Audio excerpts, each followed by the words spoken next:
नमस्ते दोस्तों, कैसे हैं आप लोग? चलो चलते हैं हॉस्टल से गाँव, क्योंकि हॉस्टल में मज़ा नहीं आ रहा था और 2 दिन तो छठ पूजा का हमने निकाल लिया था। नहा खाए भी हो गया था और खरना पूजा भी हो गया था, लेकिन इतना बुरा लग रहा था कि यार इस बार भी हम गाँव नहीं जा पाए। तो बस हम रेडी हो चुके हैं, परमिशन ले लिया है, लीव साइन हो गया था, छुट्टी हमें मिल गई है छठ पूजा के लिए, तो हम चलेंगे गाँव। तो 7 बजे हम बिल्कुल तैयार होके हॉस्टल से निकलने ही वाले हैं एंड फाइनली हम निकल जाते हैं सबको साथ लेकर के। अब कुछ अपनों से मिलने, कुछ नए लोगों से मिलने, पता नहीं कैसे रिश्ते बनेंगे। बस ठीक है, चल लेते हैं। तो छठ पूजा के पहले ऐसे कुछ ऐसे दिखती हूँ मैं, एंड देखते हैं छठ पूजा के टाइम में कैसे दिखूंगी। तो एक अलग ही एक्साइटमेंट था। बस वेट कर रहे थे जल्दी से हमें ऑटो मिल जाए, हम जल्दी स्टेशन तक पहुंच जाए। स्टेशन तक पहुंचते पहुंचते इतना खूबसूरत सा व्यू दिख गया। तो आपको पता ही है कि मैं ऐसी चीज़ों को मिस नहीं कर सकती हूँ। आपके लिए मैंने रिकॉर्ड कर लिया और अपने आंखों को तृप्ति तो मिल ही गई थी, सोचे थोड़े आपको भी अच्छा लग जाए। साथ में कैमरे में भाई साहब को लेते हुए, भाई साहब ऑलवेज सीरियस, लेकिन कैमरा देख के इनको भी मैंने हंसा दिया। एंड यहाँ से जाते हुए हमें दिखा प्यारा सा गन्ने का खेत, जहाँ पे मेरे मन में एक लालसा हुई कि इस गन्ने के खेत से गन्ना चुरा लिया जाए, लेकिन फिर लगा कि छठ पूजा तो हो ही रहा है गाँव में, तो वहाँ से हमें गन्ना जरूर मिल जाएगा। तो बस ब्लॉगिंग करते करते हम पहुँच गए घर तक। मात्र 1 घंटे का रास्ता था, हम पहुँच चुके हैं। सूर्यदेव को देख के बहुत अच्छा लग रहा था, विटामिन डी का हमें स्रोत मिल पा रहा था, काफ़ी अच्छा फील हो रहा था। तो बस हर इंतज़ार ख़त्म हो रहा था, धीरे धीरे सारे एक्साइटमेंट बढ़ते जा रही थी, क्योंकि फाइनली हम गांव पहुंच चुके थे। और उसके बाद हम मिलने वाले थे कुछ नए लोगों से। जैसे ही गांव आए तो वहाँ देखा कि भाभी जी और बुआ जी काम पे लगी हुई हैं।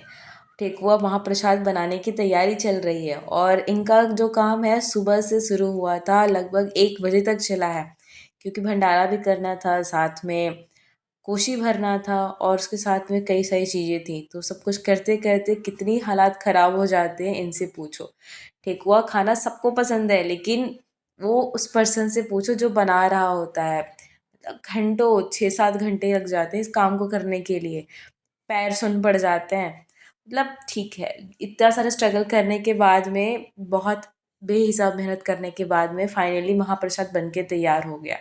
अब बारी आ गई थी हमारा महाप्रसाद को टोकरी में, या फिर हमारा जो ये बांस का सूप को बनता है, और साथ में ये जो टोकरी है बड़ी सी, जिसे दौरा कहते हैं, इसके अंदर सब कुछ सजाने का।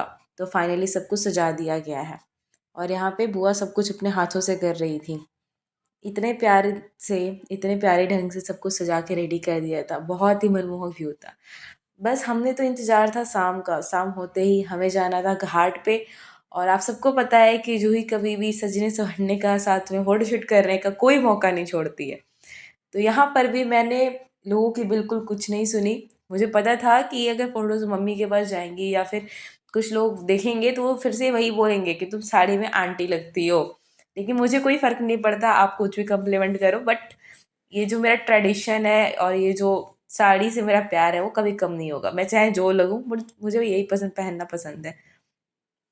तो बस मैंने साड़ी डाली और ये साड़ी भी भाभी की है, तो थैंक यू वेरी मच भाभी इस साड़ी को देने के लिए, कितनी प्यारी लग रही थी। मेरे पास बहुत सारी चॉइस थी, लेकिन मुझे ये वाली कुछ ज़्यादा ही प्यारी लगी। तो बस हमने पहन लिया और उसके बाद में सब कुछ तैयार होने के बाद हम निकल गए शाम में घाट जाने के लिए। तो बस भाई साहब और बाकी लोग के साथ में हम पहुंचने के लिए तैयार है घाट पे। और मेरी ब्लॉगिंग बिल्कुल नहीं रुकने वाली है, 2 दिन का कंप्लीट ब्लॉग आपको दिखाने वाली हूँ। तो बस हम अपना प्लेटफॉर्म क्रॉस करते हैं एंड उसके बाद हम पहुंचने वाले हैं अपने डेस्टिनेशन पे। तो यहाँ पर आप देख सकते हो मैं कैसी लग रही थी। हाँ, मुझे पता है ये चोर सी शक्ल कभी सही नहीं होगी, लेकिन ठीक है, मेरी स्माइल शायद सब कुछ सही कर देती है। तो मुझे तो मैं बहुत सुंदर लग रही हूँ, आपको कैसी लग रही हो उससे मुझे कोई मतलब नहीं है। अब मुझे पता है क्या बोलोगे आप, बहन जी लग रही हो, आंटी जी लग रही हो, तो कोई बात नहीं भाई, हम बहन जी ही सही है। तो फाइनली हम पहुंच चुके हैं अपने डेस्टिनेशन पे, छठ घाट पे। ये भीड़ जो उमड़ी हुई है उसे देख के आपको पता लग गया होगा कि जूही ने कोशिश तो बहुत की होगी इस जगह पे जाके फ़ोटो क्लिक कराने की और वीडियोस बनाने की, लेकिन मौका नहीं मिला होगा। तो बिल्कुल ऐसा ही हुआ, कोशिश हमारी नाकाम रही, लेकिन ठीक है, हम इंतज़ार करेंगे कल सुबह का अर्घ खत्म हो जाए, उसके बाद भीड़ थोड़ी कम हो जाए, उसके बाद हम फ़ोटो ज़रूर क्लिक कराएंगे, वीडियो ज़रूर बनवाएंगे। तो उसके बाद हमने थोड़ी थोड़ी कैप्चर करने की काफ़ी कोशिश की, क्योंकि वहाँ जाने के बाद में उन्हें डिस्टर्बेंस भी होता है, तो हम नहीं चाहते थे किसी को डिस्टर्बेंस हो। एंड भाई साहब से इस चीज़ के रिगार्डिंग डांट भी पड़ी थी। अब यहाँ पे मैंने बहुत जिद की कि इस एंट्रेंस के पास मुझे वीडियो चाहिए, लेकिन हमारे बैकग्राउंड में इतने खतरनाक लोग दिख रहे हैं कि मैं भी डर गई अपनी वीडियो देख के। भाई मैं कहाँ कोशिश कर रही थी अच्छी वीडियो बनाने की। उसके बाद जैसे ही शाम का अर्घ खत्म हुआ, आते आते मेरी नज़र इस बहुत ही सुंदर से दृश्य पे पड़ गई, जहाँ पे ये बहुत ही प्यारे से माँ और बच्चे का रिश्ता देखने को मिला। वो ह्यूमन बीइंग हो या एनिमल्स हो, कैटल्स हो या कोई भी हो, ये एक अलग ही रिलेशन है। बहुत प्यारा लग रहा था। उसके बाद जैसे ही हम घर पे आए, उसके बाद कोसी भरने का समय हो गया था। यहाँ पे सारा कुछ सेटअप रेडी किया बुआ जी ने और बाकी सारे लोगों ने मिल के। फिर यहाँ पूजा हुई, हमने यहाँ आए, पूजा किया एंड उसके बाद हमने यहाँ से आशीर्वाद लिया। और इतना प्यारा लग रहा था ये, देख के बहुत ही अलग खुशी हो रही थी। शाम के अर्घ के बाद में ये पूजा भी बाकी थी, और बुआ जी का जो एनर्जी लेवल है वो देख के मैंने ऐसे फिर से सल्यूट किया, क्योंकि पहले ऑलरेडी 3 दिनों का फास्ट हो चुका था और उसके बाद भी आज पूरे दिन उन्होंने कुछ खाया नहीं है, कोई पानी वगैरह भी नहीं लिया। उनका एनर्जी लेवल, रात के 9-10 बज चुके हैं, अभी भी जग रही है, सबका ख्याल रख रही हैं, खाना खाया किसने किसने नहीं किया, हर चीज़ का proper care. Means full on energy, अच्छी से बिल्कुल है, फुल है। और मीन्स हमारी मम्मियाँ जब करती हैं तो वो वैसे डाउन हो जाती है, जैसे ही शाम का अर्घ दे के आती है उन्हें बस वो बेड पे पड़ जाती है। लेकिन यहाँ एनर्जी लेवल देख के एक अलग ही फील हुआ। उसके बाद में कुछ क्लिप्स रह गई थी जिन्हें मैं अब ऐड कर देती हूँ आपको। ये बैलून देख के, जो पीछे बैलून दिख रहा है उससे आपको पता चल गया होगा कि मैं यहाँ क्या उससे बोल रही होंगी। तो मेरा से यही बोल रही थी, भाई मुझे वो बैलून दिला दो। तो ये बोला तो शांति से चलो, नाटक मत करो, ज़्यादा छोटी बच्ची नहीं हो। उसके बाद जैसे ही हम घर आए तो पूजा वगैरह समाप्त हो गया एंड उसके बाद में मैं आपको दिखाना चाहती थी ये जो बहुत ही प्यारा सा डेकोरेशन है घर पे। तो ये डेकोरेशन इतना खूबसूरत लगा था, मैं खुद को रोक नहीं पाई कैप्चर करने से। सो आप भी देख लो कितना प्यारा डेकोरेशन है। तो ये गांव का घर इतना प्यारा होगा मुझे लगा नहीं था, मैंने तो एक्सपेक्ट भी नहीं किया था। एक्चुअली इट्स वेरी वेरी खूबसूरत, बहुत अच्छा लगा। इतनी तो मतलब मैं नहीं दिख रही हूँ क्योंकि ऐसे मैं चुड़ैलों की तरह ही दिखती हूँ। तो बस हर जगह कैप्चर करते हुए खुद को, उन सारे के सारी चीज़ों से रिकॉर्ड करते हुए, ताकि इन सारी चीज़ों को मैं बाद में फिर याद करके खुश हो पाऊँ, इसलिए। सबसे अच्छी बात ये लगती है कुछ नए लोगों से मिलने के बाद में, एक तो रहता है कि पता नहीं कैसे लोग होंगे, क्या होगा, लेकिन ठीक है यहाँ आके बिल्कुल ऐसा लगा ही नहीं कि मैं किसी अलग जगह हूँ, किसी दूसरी जगह हूँ। बिल्कुल ऐसा फील हुआ कि सारे बिल्कुल अपने हैं, इनसे मैं डेली मिलती हूँ। ऐसा कुछ लगा ही नहीं मुझे कि ये बहुत ही ज़्यादा मतलब पहली बार इनसे मिल रही हूँ मैं। एंड इसके बाद में अपनी साड़ी को एक अलग वे में मैंने ट्राई किया पहनने का, उसका से कैप्चर किया।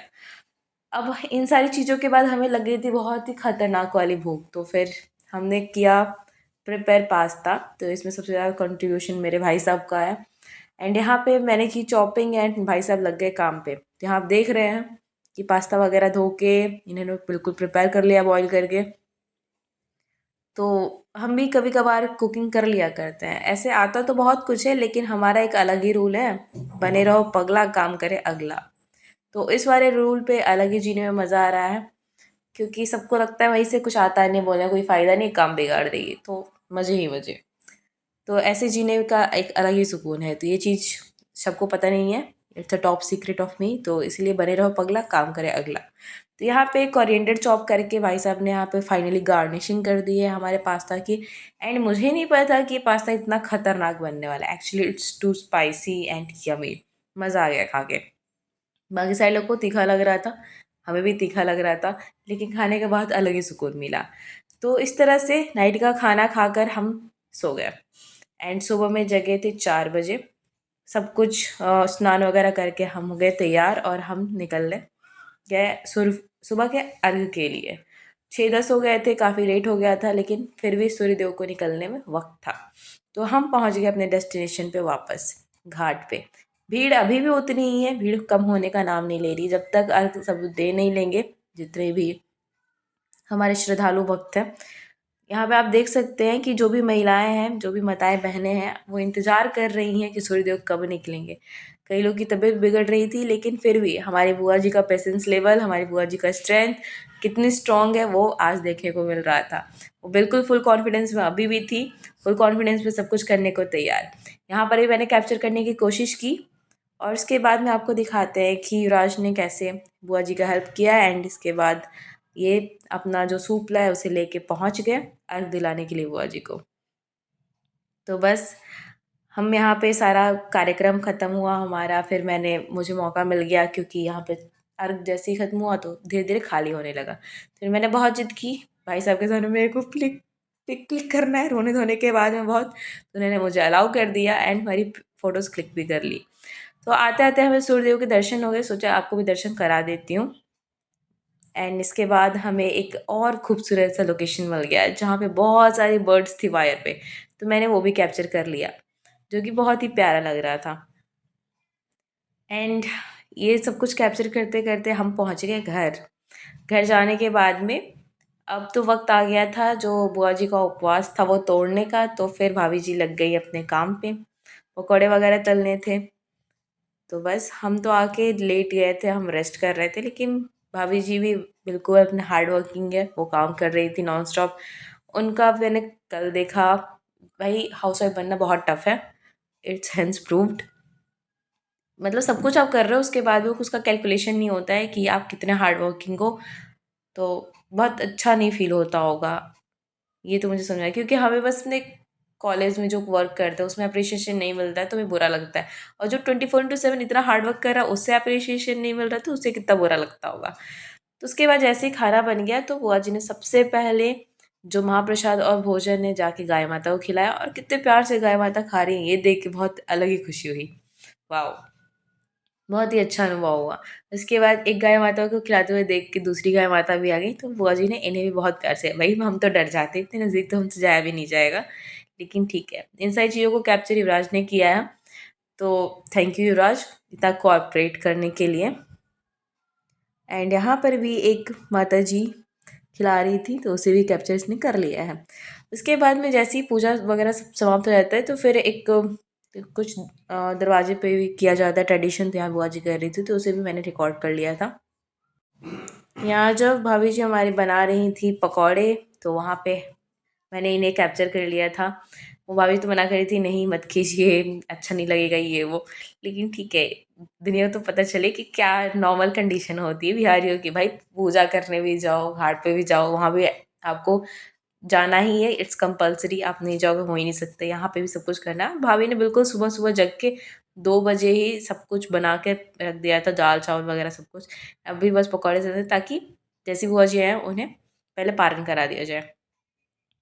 तो यहाँ पे पकौड़े गर्मा गर्म तल के निकालते हुए भाभी जी को आप देख सकते हैं। तो बस यही सारी चीज़ें थी, यहाँ अब तक हमें बहुत मज़ा आया। उसके बाद फिर हमने भी खाना खा लिया एंड वहाँ प्रसाद भी ले लिया। तो बस यही सारी चीज़ें थी। उसके बाद फिर हम आज भी घूमेंगे कहीं, शायद मैं इस्कॉन टेम्पल भी जा सकती हूँ, तो उसकी भी वीडियोज़ अगर अलाउड हुआ तो ज़रूर कलेक्ट करने की कोशिश करूँगी एंड आप तक ज़रूर पहुँचाऊँगी। सो गाइज़ आपको कैसा लगा आप मुझे ज़रूर बताना। इन सब के पहले जब हम घाट पे थे तो ये वाली क्लिप मुझसे छूट गई थी, तो ये मैं अभी ऐड कर रही हूँ।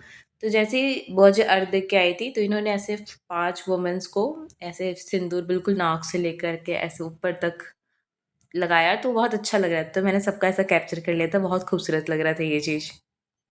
सो गाइस अगर आप बिहार से यूपी से नहीं हो, अगर आपको नहीं पता छठ पूजा क्या होता है, तो इससे पहले मैंने एक वीडियो डाल रखी है, उससे आप देख लेना, आपको सब कुछ पता चल जाएगा कि छठ पूजा क्या है, क्यों इम्पोर्टेंट है इतना हमारे लिए, और हम क्यों इतना इंतज़ार करते हैं। तो फाइनली महाप्रसाद हमने खाया और हम मज़े कर रहे हैं। So thanks for watching, love you all, bye bye.